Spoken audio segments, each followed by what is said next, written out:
नमस्कार, राज्यसभा टीवी में आपका स्वागत है। मैं हूं आरफा खानम शेरवानी। आइए सबसे पहले हेडलाइंस पर नजर डालते हैं। समाजवादी पार्टी टूट के कगार पर, मुलायम सिंह ने अखिलेश यादव और रामगोपाल यादव को पार्टी से निकाला। रामगोपाल ने कहा असंवैधानिक।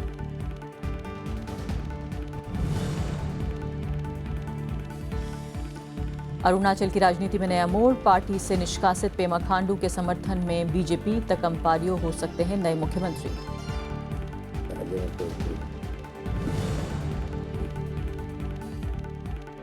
दो हफ्ते में बिना इंटरनेट मोबाइल से होगा लेन देन, अंगूठा लगाकर भी कर सकेंगे भुगतान। प्रधानमंत्री ने लॉन्च किया भीम ऐप।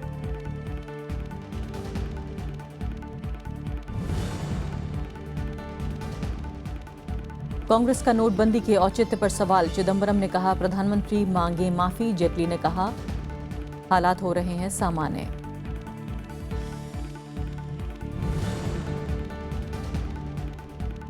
और संयुक्त राष्ट्र में चीन के रवैये पर भारत का सख्त एतराज, अजहर मसूद को प्रतिबंधित करने पर चीन ने लगाया अड़ंगा।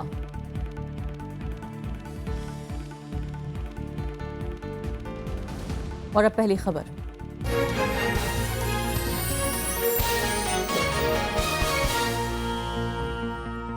समाजवादी पार्टी के अध्यक्ष मुलायम सिंह यादव ने मुख्यमंत्री अखिलेश यादव और रामगोपाल यादव को पार्टी से निकाल दिया है। दोनों नेताओं का निलंबन 6 साल के लिए हुआ है। पार्टी प्रमुख मुलायम सिंह ने दोनों पर पार्टी विरोधी गतिविधियों में शामिल होने का आरोप लगाया। समाजवादी पार्टी ने मुख्यमंत्री अखिलेश यादव और पार्टी के वरिष्ठ नेता रामगोपाल यादव को 6 साल के लिए पार्टी से निकाल दिया है। पार्टी अध्यक्ष मुलायम सिंह यादव ने शुक्रवार को इसका ऐलान किया। मुलायम सिंह यादव ने उन्हें पार्टी विरोधी गतिविधियों के आरोप में पार्टी से निकालने की बात कही। मुख्यमंत्री अखिलेश यादव का भी समर्थन इसमें है, इसे उनको भी 6 साल के लिए निकाला जाता है। रामगोपाल यादव की तरफ से 1 जनवरी को बुलाए गए आपातकालीन राष्ट्रीय प्रतिनिधि सम्मेलन पर भी मुलायम सिंह यादव ने नाराजगी जताई है। हम तो पार्लियामेंट बोर्ड की बैठक वैसे ही बुलाने वाले थे, अभी आपके सामने खबर आ जाती, लेकिन तब तक किया गया, इसलिए हम प्रोफेसर रामपाल को 6 साल के लिए पार्टी से निष्कासित करते हैं। इस बीच रामगोपाल यादव ने इस फैसले को असंवैधानिक बताया है। रामगोपाल यादव अब भी 1 जनवरी को बुलाए गए आपातकालीन राष्ट्रीय प्रतिनिधि सम्मेलन पर कायम है। ये निष्कासन पूरी तरह से असंवैधानिक है, क्योंकि नोटिस देने के आधे घंटे के अंदर दोनों को पार्टी से निकाल दिया गया। नोटिस दिया जाता है तो उस पर जवाब मांगा जाता है।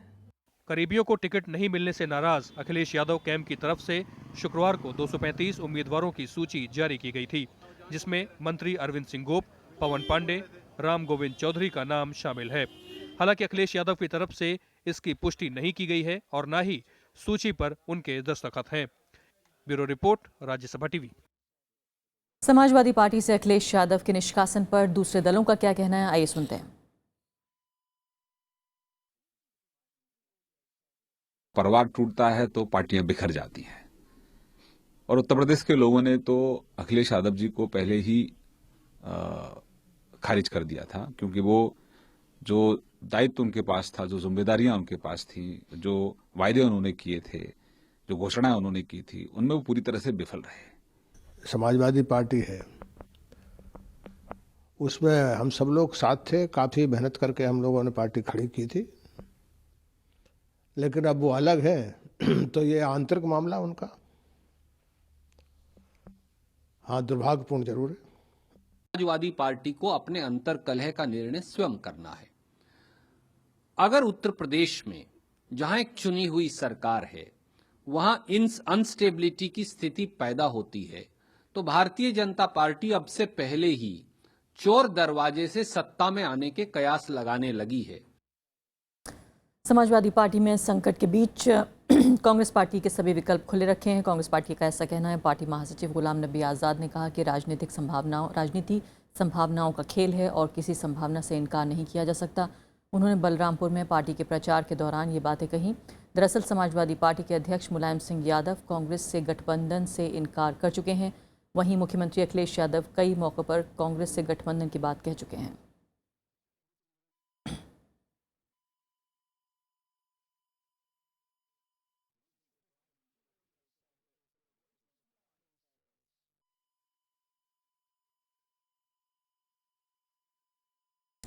वरिष्ठ पत्रकार विनोद शर्मा हमारे साथ मौजूद हैं, पॉलिटिकल एडिटर हैं हिंदुस्तान टाइम्स अखबार के। विनोद जी, सबसे पहले ये बताइए कि क्या इस तरह के जैसे मैक्सिमलिस्ट पोजीशन जो कहा जा रहा है अंग्रेजी में जो ली है मुलायम सिंह यादव ने, इसकी उम्मीद आपने की थी? नहीं, मुझे ये लगता है कि इन्होंने जो दो गुट लड़ रहे थे उनको अपनी जगह दिखाई है और दोनों को निष्कासित किया पार्टी के साथ। लेकिन मैं समझता हूँ संभावनाएं अभी भी बनी हुई हैं कि दोनों वापस आएंगे। अगर अखिलेश मुख्यमंत्री पद से त्यागपत्र देते हैं तो फिर जाहिर है कि मुलायम सिंह यादव मुख्यमंत्री बनेंगे और उसके बाद एक कॉन्सेंसस लिस्ट जिसे कहते हैं, मिलीजुली लिस्ट दोनों तरफ से जो आई थी उनमें से वो प्रस्तुत करके ये कह सकते हैं कि मेरा ये फैसला है कि ये लोग हमारे कैंडिडेट होंगे इलेक्शन लड़ने के लिए। और उस वक़्त दोनों में से किसी की विक्ट्री नहीं हुई, ना अखिलेश की ना उनके दूसरे भाई की, तो शिवपाल की। तो दोनों की विक्ट्री तो नहीं, लड़ रहे थे आपस में। तो और दोनों परस्पर ये भी कहते रहे थे बावजूद इसके कि दोनों जुटे हुए थे, रस्साकशी कर रहे थे कि अंतिम फैसला जो पार्टी के नेता हैं मुलायम नेताजी वही लेंगे। लेकिन इससे पहले कि हम सियासत पे जाएं, क्या एक तरह का संवैधानिक संकट फिलहाल उत्तर प्रदेश में पैदा हो गया है? क्योंकि पार्टी के नेता जो दरअसल मुख्यमंत्री हैं उन्हें अगर पार्टी से निकाल दिया जाता है तो क्या अब राज्यपाल को आना होगा, ये कहना होगा कि आप हाउस में जो है वो अपनी मेजॉरिटी दिखाइए, इस तरह की कोई स्थिति बनती है? देखिए, बात यह है कि बड़ा ये शंकर दयाल शर्मा ये फैसला करके जा चुके हैं कि अगर कोई चिट्ठी प्रस्तुत करता है अपने क्लेम की सिग्नेचर्स के साथ कि मेरे पास इतना समर्थन है, तो फिर उसकी शपथ हो जाती है और फिर एक समय दिया जाता है कि इतने समय में आप अपनी मेजॉरिटी प्रूव करेंगे। लेकिन मैं नहीं समझता हूँ कि ऐसी कोई संभावना पैदा होगी। यानी पार्टी से निष्कासन का मुख्यमंत्री पद पर असर नहीं पड़ेगा, आप ये कह रहे हैं? मुझे नहीं लगता, क्योंकि मुलायम सिंह यादव हैं सब्स्टिट्यूट बाहैसियत मुख्यमंत्री बनने के, और कोई भी एमएलए जो अखिलेश के साथ भी जुड़े हुए हैं या शिवपाल के साथ जुड़े हुए हैं वो उनका विरोध नहीं करेंगे।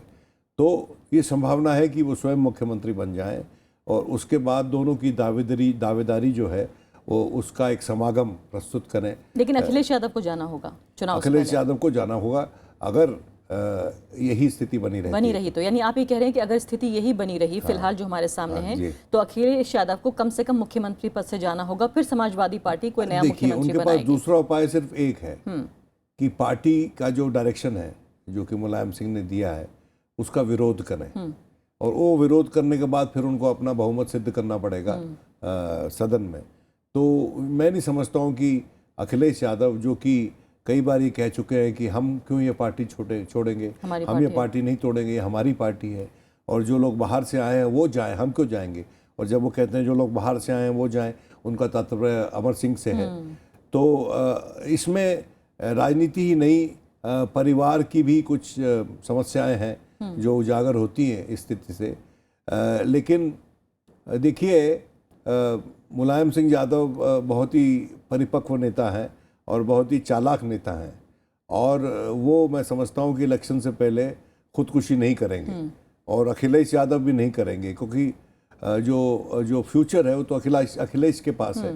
आज के दिन जो युवा चेहरा समाजवादी पार्टी का है वो तो अखिलेश यादव है और कोई तो है नहीं। आप कह रहे हैं कि भविष्य जो है वो अखिलेश यादव है, लेकिन कई जानकारों का ये कहना है कि जो पार्टी का संगठन है, जो मजबूती है, पूरी जो बुनियाद है पार्टी की, दरअसल वो मुलायम सिंह यादव और शिवपाल यादव के पास है। तो अगर अलग होते हैं इस सूरत में ये, तो अखिलेश के पास सिवाय छवि के क्या बचेगा? देखिए, मेरी बात सुनिए, अलग नहीं होंगे अखिलेश, मेरा ये मानना है, और शिवपाल भी नहीं होंगे। लेकिन ये बात आपने सही कही है कि शिवपाल की काफ़ी ग्रिप है पार्टी की ऑर्गेनाइजेशन पे, और वो जो स्थिति है उसको किसी क्राइसिस में तब्दील नहीं करना चाहते मुलायम सिंह यादव। अगर वो अपने बेटे का पक्ष लेते हुए नज़र आते हैं तो फिर लगता कि पार्टी टूट सकती है। शिवपाल तोड़ सकते थे, लेकिन शिवपाल भी पार्टी तोड़ के सत्तारूढ़ नहीं हो सकते हैं, ना मुलायम सिंह यादव पार्टी तोड़ के सत्तारूढ़ हो सकते हैं और ना अखिलेश हो सकते हैं।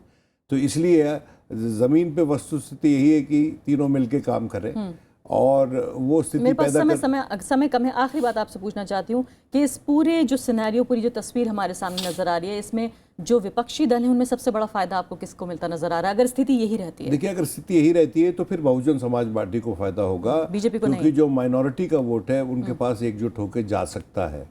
और उसके पास मायावती के पास बेस वोट है, वो कोई छोटा मोटा बेस वोट है नहीं, और उसमें अगर संपूर्ण रूप से या लगभग संपूर्ण रूप से माइनॉरिटी वोट जुड़ जाता है तो वो एक बड़ी शक्ति बन के उभरेंगी।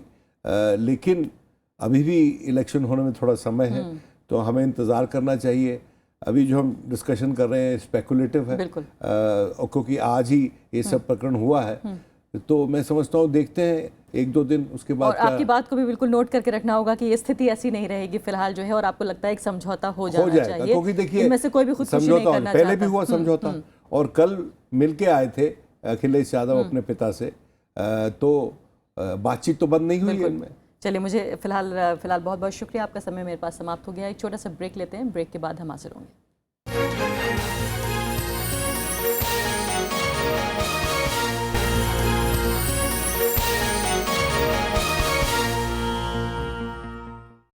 राज्यसभा टीवी की इस स्पेशल रिपोर्ट में आपका स्वागत है। मैं हूं इरफान और हम हैं इस वक्त गोवा में भारत के 47वें अंतर्राष्ट्रीय फिल्म समारोह की स्पेशल रिपोर्ट लेकर। फिल्मों का शानदार मेला, देश विदेश की फिल्मों की धूम,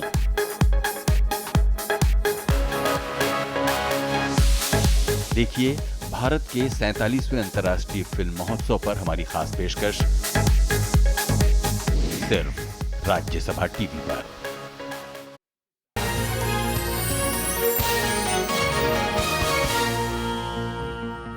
अरुणाचल प्रदेश में फिर सियासी संकट पैदा हो गया है। सत्ताधारी पीपल्स पार्टी ऑफ अरुणाचल यानी पीपीए की तरफ से मुख्यमंत्री पेमा खांडू को निलंबित करने के बाद राजनीति तेजी से बदलती रही है। पीपीए की तरफ से तकम्पारियो नए मुख्यमंत्री हो सकते हैं। उधर बीजेपी ने कहा है कि वो पेमा खांडू सरकार का समर्थन करेगी। अरुणाचल प्रदेश में नया सियासी संकट मुख्यमंत्री पेमा खांडू के पीपुल्स पार्टी ऑफ अरुणाचल से निलंबन के साथ शुरू हुआ। बीती रात पीपीए ने मुख्यमंत्री के साथ 6 और विधायकों को पार्टी से अस्थायी तौर पर निलंबित कर दिया। इसमें उप मुख्यमंत्री चोवना मेन भी शामिल हैं। पीपीए का आरोप है कि सभी निलंबित नेता पार्टी विरोधी गतिविधियों में शामिल थे। We are just not happy with the leadership of Pema Khandu. He has not been able to, take the party into confidence whenever any policy decision has to be taken. Mere sudden, consultation has to be there, but then that has been completely missing. And then I must admit that there has been completely, communication gap between the organization, party organization, and the governance. PPA को समर्थन दे रही BJP ने पेमा खांडू का समर्थन करने का ऐलान किया है। पार्टी ने कहा कि मुख्यमंत्री पद के लिए किसी और के समर्थन का सवाल ही नहीं उठता। PPA is a alliance partner of BJP, but sudden decision of the PPA to change leadership Pema Khandu as Chief Minister is not acceptable to us. 60 सदस्यों वाली विधानसभा में पीपीए के 43 विधायक हैं, बीजेपी के 12, कांग्रेस के 3 और 1 निर्दलीय विधायक है। कांग्रेस इस संकट के लिए बीजेपी को जिम्मेदार बता रही है। The mandate of people of Arunachal Pradesh was trampled upon with the help of BJP. The independents who then proceeded to defect and constitute their own party are once again playing the game of defections. Arunachal में सियासी संकट 1 साल से चल रहा है। पिछले साल दिसंबर में कांग्रेस के मुख्यमंत्री नबाम तुकी के खिलाफ बगावत के बाद कुछ दिन राष्ट्रपति शासन लगा रहा। इसके बाद कलिखोपुल मुख्यमंत्री बन गए। मामला सुप्रीम कोर्ट पहुंचा तो अदालत ने नबाम तुकी को फिर से मुख्यमंत्री बना दिया। नबाम तुकी की जगह कांग्रेस ने पेमा खांडू को मुख्यमंत्री बनाया, लेकिन 1 महीने बाद ही वो अपने समर्थकों के साथ पीपीए में शामिल हो गए। Bureau report, Rajya Sabha TV. इस बीच अरुणाचल सरकार के प्रवक्ता ने कहा है कि पेमा खांडू अभी मुख्यमंत्री हैं, उन्हें 49 विधायकों का समर्थन हासिल है। We have 60 MLAs in the assembly, and we are now having 49 legislators supporting the Pema Khandu's leadership, which includes 12 MLAs from BJP and 2 independents. प्रधानमंत्री नरेंद्र मोदी ने आज भीम ऐप लॉन्च किया। इसके जरिए अब बिना इंटरनेट के भी अंगूठे से इससे पेमेंट हो सकेगा। इस मौके पर प्रधानमंत्री ने डिजिटल पेमेंट्स और कैशलेस लेन देन को बढ़ावा देने पर जोर दिया। तो डिजिधन मेले में आओ, कैशलेस सीखो, डिजिटल बनो। दिल्ली के तालकटोरा स्टेडियम में प्रधानमंत्री नरेंद्र मोदी ने कैशलेस अर्थव्यवस्था अपनाने पर जोर दिया। उन्होंने कहा कि आपका अंगूठा आपका बैंक और आपका अंगूठा आपकी पहचान है। प्रधानमंत्री ने डिजिटल पेमेंट्स को आसान बनाने के लिए मोबाइल ऐप भीम लॉन्च किया है। इस ऐप का नाम डॉक्टर भीमराव अंबेडकर के नाम पर भीम रखा गया है। वो दिन दूर नहीं होगा जब इस सारा कारोबार इस भीम ऐप के द्वारा चलने वाला है। यानी एक प्रकार से बाबा साहब आंबेडकर का नाम सारी अर्थव्यवस्था के अंदर ये भीम ऐप के द्वारा सेंटर स्टेज में आने वाला है। प्रधानमंत्री ने कहा कि देश के धन पर देश के गरीबों का अधिकार सबसे पहले होना चाहिए। इस मौके पर उनके निशाने पर विपक्षी पार्टियां भी रहीं। उन्होंने कहा कि निराशावादी लोगों के लिए मेरे पास कोई इलाज नहीं है। यही देश, यही लोग, यही कानून, यही सरकार, यही फाइलें, यही नियम, वो भी एक वक्त था जब गए की चर्चा होती थी। ये भी एक वक्त है आने की चर्चा हो रही है। प्रधानमंत्री नरेंद्र मोदी डिजिधन मेले में शामिल हुए। मेले में बैंक, वॉलेट और निजी भागीदारों के 65 स्टॉल भी मेले में लगाए गए थे। इससे पहले ऐसा ही मेला देहरादून, पणजी, गुरुग्राम और लुधियाना में लगाया जा चुका है। अगले साल 14 अप्रैल तक देश भर में ऐसे 100 मेले लगाए जाएंगे। मेले का उद्देश्य डिजिटल भुगतान के तौर तरीकों के बारे में लोगों को जानकारी देना और जागरूक बनाना है। रविंद्र सिंह शोराण, राज्यसभा टीवी। नोटबंदी पर सत्ता पक्ष विपक्ष के बीच आरोप प्रत्यारोप का दौर जारी है। कांग्रेस ने प्रधानमंत्री से माफी की मांग की और कहा कि नोटबंदी ने सरकार के कुप्रबंधन की पोल खोल कर रख दी है। वित्त मंत्री अरुण जेटली ने विपक्ष के आरोपों को खारिज किया और कहा कि बैंकों में सामान्य स्थिति बन गई है। नोटबंदी के 50 दिन पूरे होने पर कांग्रेस नेता और पूर्व वित्त मंत्री पी चिदम्बरम ने सरकार को घेरा। उन्होंने आरोप लगाया कि हर दिन 2000 के नए नोटों की गड्डियां पकड़ी जा रही हैं। इससे आरबीआई और बैंकों के स्तर पर भ्रष्टाचार का पता चलता है। उन्होंने कहा कि नोटबंदी का असर जल्द ही अर्थव्यवस्था पर भी दिखेगा। Government has not uttered a word about compensating the people for the economic losses heaped upon them by demonetization. The government has tried to change the narrative from black money and corruption to a cashless economy. लेकिन इन आरोपों का जवाब खुद वित्त मंत्री अरुण जेटली ने दिया। उन्होंने कहा कि नोटबंदी के बाद राजस्व वसूली के आंकड़े उत्साहजनक हैं और इससे विपक्ष के आरोपों की हवा निकल गई है। The direct taxation is directly related to the extent of income, and income is related to the economic environment and the economic activity. So it's expansion of economic activity which can lead to higher income. There are no additional taxes there which have been imposed. नोटबंदी के बाद से ही केंद्र सरकार और कांग्रेस आरोप प्रत्यारोप में उलझे हुए हैं। कांग्रेस उपाध्यक्ष राहुल गांधी जहां गरीबों, किसानों और व्यापारियों को राहत देने की मांग कर चुके हैं, वहीं बीजेपी कांग्रेस की मांग को विफलताओं से ध्यान भटकाने की कोशिश बता रही है। कृति मिश्रा के साथ पंचानन मिश्रा, राज्यसभा टीवी। नोटबंदी को आज 50 दिन पूरे हो गए। आखिरी दिन बैंकों और एटीएम के बाहर भीड़ कम रही, लेकिन आरबीआई के बाहर पुराने नोट बदलवाने वाले बड़ी तादाद में जुटे। लोग दिक्कतों को लेकर अब भी परेशान हैं और नकदी की सीमा बढ़ाने की मांग कर रहे हैं। बैंकों में पुराने नोट जमा कराने के लिए शुक्रवार आखिरी दिन था, लेकिन बैंकों के मुकाबले रिजर्व बैंक के दफ्तरों पर भीड़ ज्यादा थी। यहां पहुंचे लोग पुराने नोट बदलवाने आए थे और सुबह से ही अपनी बारी का इंतजार करते रहे। कुछ लोग अब भी परेशानी की बात कर रहे हैं तो कुछ तारीफ भी कर रहे हैं। थोड़ा बहुत तो लाइनों में फर्क आया है, थोड़ा बहुत पैसे भी मिलने शुरू हुए हैं, मगर अभी तक वो सेटिस्फैक्टरी काम नहीं हुआ। जिस चीज को हम उम्मीद कर रहे थे 50 दिन बाद मतलब एक फ्लो में आ जाएगा, वो चीज नहीं है। नहीं, मेरे को तो कुछ नहीं हुआ, कोई असुविधा नहीं हुई। मैं तो फर्स्ट डे और लास्ट डे 2 दिन लाइन में खड़ा हूँ। आज भी लाइन में हूँ और फर्स्ट डे भी लाइन में था। बस कुछ बैंकें जो पैसा नहीं ले रही है उसके कारण जरूर प्रॉब्लम हुआ, अदरवाइज कोई प्रॉब्लम नहीं है। बैंकों और एटीएम के बाहर भीड़ कम होती जा रही है। पुराने नोट जमा कराने के मुकाबले लोग अब नकदी निकालने बैंकों में आ रहे हैं। लोगों का मानना है कि वेतन आते ही कतारें फिर से लंबी हो जाएंगी। मेरे को ऐसा ये समझ में नहीं आया 50 दिन बाद अभी तक हमें कौन सा फ़ायदा होगा, कोई फ़ायदा तो हुआ नहीं। फ़र्क सिर्फ इतना होगा कि आज की डेट में बैंक की लाइन छोटी है, 4 दिन बाद फिर लाइन बढ़ जाएगी जब सैलरी आएगी। अभी तो ऐसा लग रहा है 31 तक सेम रहेगी सिचुएशन, 1 तारीख के बाद आदत हो जाएगी, आदत डालनी पड़ेगी इसी चीज़ की। अब I have 2000 notes, I don't have 500 notes. मुझे इमरजेंसीज है, बहुत सारी चीज़ें हैं, तो विड्रॉल लिमिट्स इंक्रीज हो जाएं, things will be comfortable. After 50 days, still people are finding difficult in getting cash. Change, I mean. इस बीच आरबीआई ने कहा है कि बैंकों को 31 दिसंबर तक सभी पुराने नोट आरबीआई के पास जमा कराने होंगे। 31 दिसंबर के बाद पुराने नोट बैंकों के कैश बैलेंस का हिस्सा नहीं होंगे। नोटबंदी 8 नवंबर की आधी रात से शुरू हुई थी।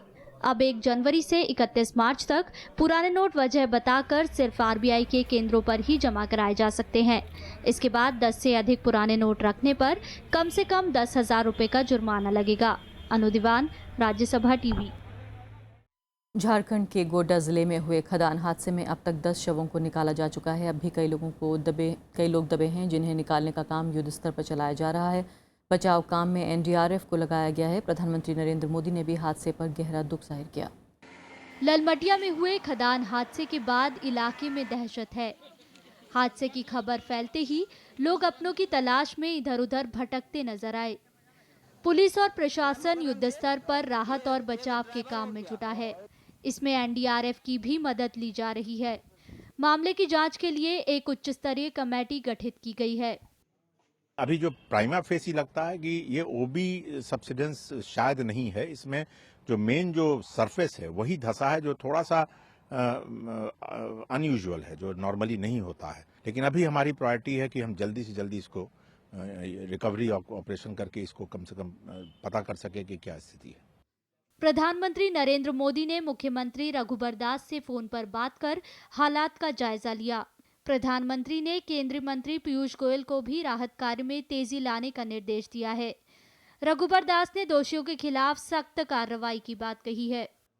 पीयूष गोयल जी ने भी हमें फोन की थी और उन्होंने आश्वस्त किया कि हम डीजीएम सेफ्टी को भेज रहे हैं पूरी घटना की जांच करने के, कि लापरवाही की घटना हुई, क्या कमी थी, क्या कारण था, और जांच करके जो भी अधिकारी दोषी होंगे, भारत सरकार से हो चाहे राज्य सरकार से, वैसे लोग पर कड़ी कार्रवाई की जाएगी। ईस्टर्न कोलफील्ड लिमिटेड की ये खदान गुरुवार शाम 7:30 बजे धंस गई थी। ये खदान गोड्डा जिले में पड़ती है। इस खदान को ईसीएल ने राजमहल महालक्ष्मी खनन कंपनी को लीज पर दे रखा है। Bureau report, Rajya Sabha TV. चीन के मसूद अजहर को वैश्विक आतंकी घोषित कराने की भारत की कोशिशों में अड़ंगा डाल दिया है। चीन ने ये अड़ंगा डाल दिया है। संयुक्त राष्ट्र में भारत के प्रस्तावों को चीन ने रोक दिया है। इससे पहले 2 बार चीन ने तकनीकी आपत्ति दर्ज कराते हुए प्रस्ताव पारित नहीं होने दिया था। भारत ने इस पर तीखी प्रतिक्रिया दी है। विदेश मंत्रालय ने कहा है कि आतंकवाद से लड़ाई में चीन का दोहरे मापदंड सामने आ गए हैं। चीन के भारत ने कहा कि जैश-ए-मोहम्मद का सरगना मसूद अजहर कई आतंकी वारदातों में शामिल रहा है। विदेश मंत्रालय के मुताबिक चीन खुद आतंकवाद से पीड़ित है और ऐसे में उसका फैसला अचरज में डालने वाला है। The inability of the international community to list its leader Masood Azhar is an unfortunate blow to the concerted efforts to effectively counter all forms of terrorism and confirms prevalence of double standards in the fight against terrorism. और अब बात करते हैं मौसम की। पहाड़ी इलाकों में हो रही बर्फबारी और मैदानी इलाकों में शीतलहर और कोहरे का प्रकोप जारी है। कहीं बर्फबारी तो कहीं धुंध।